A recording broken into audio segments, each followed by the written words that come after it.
Sì, 3 giorni di lavoro ovviamente sono pochi, però abbiamo cercato insomma soprattutto di trasmettere quella che è la mia idea, no? Quindi l'atteggiamento che voglio vedere in campo, soprattutto lo spirito che voglio vedere. Questa è una squadra che ha un unico obiettivo, che è quello della salvezza. Noi dobbiamo mordere ogni avversario e fargli capire qual è il nostro obiettivo e non dobbiamo farci distrarre da niente. Ogni partita secca possiamo giocarcela per vincere, sempre.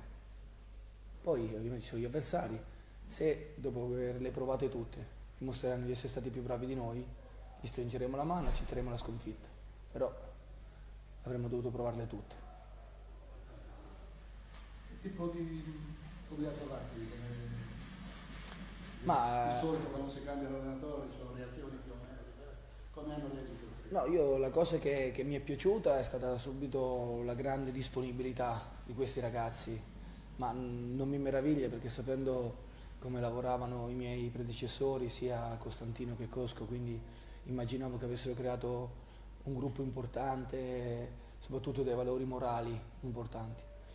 Quindi ho trovato ragazzi molto disponibili, molto vogliosi, il nostro obiettivo ce l'abbiamo chiaro e quindi, ripeto, non vogliamo avere distrazioni di alto genere, il mercato è una cosa che non deve riguardare il nostro spogliatoio, quando si entra a campo non voglio giocatori che pensino a niente, chi mi ha dato la disponibilità è al 100% con la testa per la Torres. Poi, L'hanno data tutti la disponibilità. sì, sì, sì, sì. Poi con la società è ovvio che ci saranno le giuste valutazioni, però voglio che chi arrivi al campo ogni giorno per fare allenamento debba essere convinto al 100% di dare tutto per questa squadra e per i propri compagni. Quanto è difficile inserirsi in un contesto di una squadra che ha cambiato due tecnici, arrivare con una stagione non tratta? Ma sai, a volte l'inserimento può essere più veloce e magari più indolore, dipende sempre poi da quello che succede durante la partita, no? Faccio un esempio, insomma, quando vedi dei tecnici che arrivano, magari prima partita vincono subito, tutto agevole, no? Quando le cose vanno bene, va tutto meglio, sono tutti più allegri, tutti più sorridenti, anche lo scontento comunque sia, e quindi si crea entusiasmo e tutto viene facilitato. Quando magari, sai, non si riesce a fare risultato oppure una prestazione un po' sottotono e si rischia un po' di rimanere sotto quell'ombra, no? Che spesso è l'aspetto negativo, insomma, che avvolge le squadre. Io ho detto a loro che noi invece dobbiamo essere molto sereni, dobbiamo riconquistare il nostro pubblico, dobbiamo riconquistare, non che l'abbiamo persa, ma dobbiamo forse esaltarla, la nostra autostima, credere in noi stessi, perché, ripeto, nella partita secca possiamo giocarcela con tutti. Ho fatto loro alcuni esempi, il Chievo Verona ha vinto a Napoli, eppure sulla carta insomma non c'è partita, no? Se non sbaglio il Real Sociedad ha vinto col Barcellona, e quindi parliamo di mondi diversi. E allora se accadono queste cose, evidentemente il calcio, a differenza di altre scienze esatte, ci dà la possibilità di dire che ogni partita per noi è da giocare alla morte perché possiamo vincerla e noi ci dobbiamo provare. Poi ripeto, ci abbiamo messo tutto, abbiamo provato e abbiamo sbagliato 10 gol, gli altri ci hanno fatto un gol all'incrocio dei pali o sono stati più forti.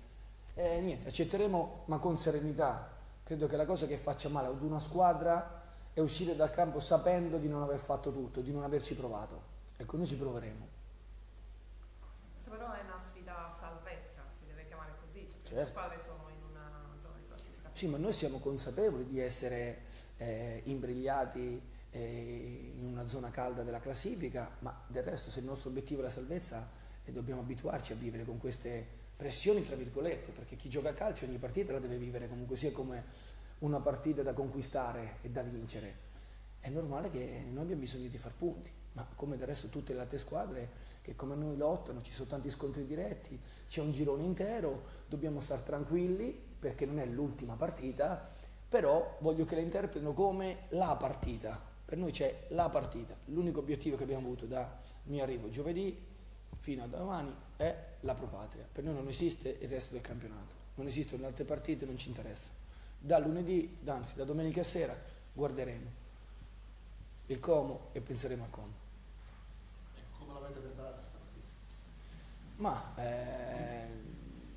non sveliamo magari se c'è stata qualche situazione, però sicuramente un po' conoscendo l'avversario per quel poco che siamo riusciti a vedere e a studiare, però insomma vedendo quali possono essere, diciamo una cosa che mi piace nella preparazione della partita, che noi abbiamo un atteggiamento nostro che deve essere sempre lo stesso, non è che contro il Bassano si giochi in un modo e contro il Pordenone, ho detto due squadre perché sono agli antipodi, non per mancare di rispetto a nessuno, giochiamo in maniera diversa. Noi abbiamo una nostra mentalità che deve essere quella che ci dà la sicurezza della nostra prestazione. Dopodiché ovviamente in base all'avversario cercheremo di accentuare i loro difetti e di ridurre il meno possibile le loro qualità. Loro ritrovano due giocatori importanti in avanti, soprattutto Serafini.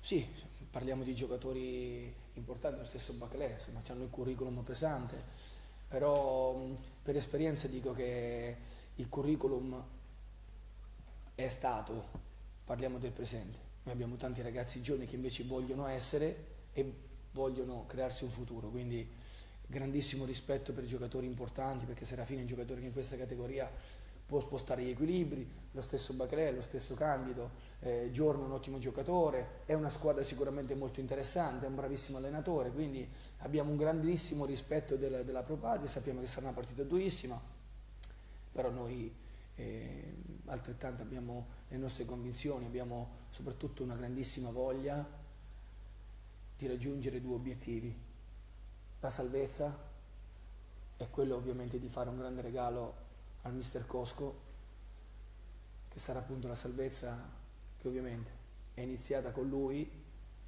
e si chiuderà con lui. Quindi possiamo dire, per stare più ai tempi di domani, che non ci sarà Cafiero. No, non ci sarà Cafiero. E quindi ci sono varie soluzioni. Sì, Anche io. quel discorso che abbiamo fatto l'altro giorno sul modulo, eccetera. Sì, Deciso già.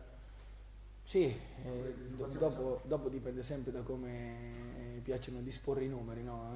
Mi piacciono, dicono no, i tre trequartisti, gli esterni, giocheremo come, grosso modo, come ha sempre fatto ultimamente la Torres, con quell'atteggiamento lì. Insomma, non ho voluto stravolgere nulla, anche perché credo che questa squadra sia stata costruita con un criterio ben preciso e abbia dei giocatori con certe caratteristiche, quindi non credo che abbia bisogno di rivoluzioni, anzi credo che tutto il buon lavoro che sia stato fatto fino ad oggi dai miei predecessori debba essere solamente ripreso e ovviamente con quelle che sono le mie idee ho cercato insomma di migliorarlo per l'idea che ho io di calcio.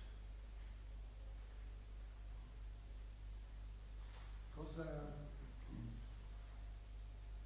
non dobbiamo sbagliare? Domani è l'approccio, assolutamente. Domani è una partita, ripeto, per noi è la partita, quindi voglio una squadra determinata che entra in campo e sa che sarà una battaglia, come lo saranno tutte le altre. Però noi dobbiamo pensare a domani. Domani è una partita per noi di un'importanza vitale come prestazione. Cioè io voglio vedere una squadra che sappia quello che vuole. Cioè quando una squadra sa quello che vuole, dove vuole arrivare, io credo che anche davanti a una sconfitta, un risultato negativo, ci siano veramente tante cose positive per costruire. Questa è la cosa che io ho chiesto ai ragazzi. Serenità, ma determinazione, grinta, coraggio, voglia.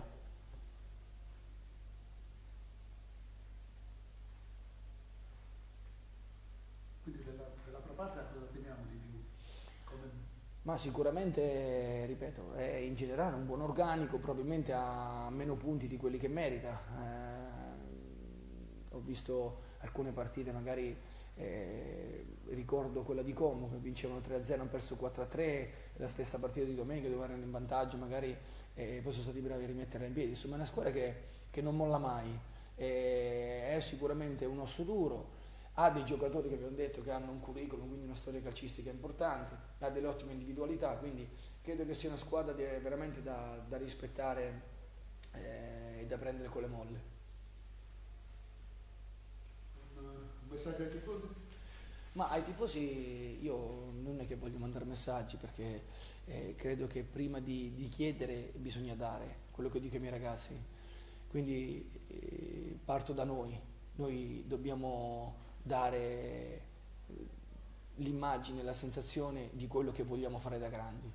Credo che davanti a un atteggiamento, insomma, se sarà così e dimostreremo di avere quella voglia lì, io credo che poi quella sarà la più bella richiesta che faremo noi tifosi, no? E sono sicuro che poi risponderanno alla grande.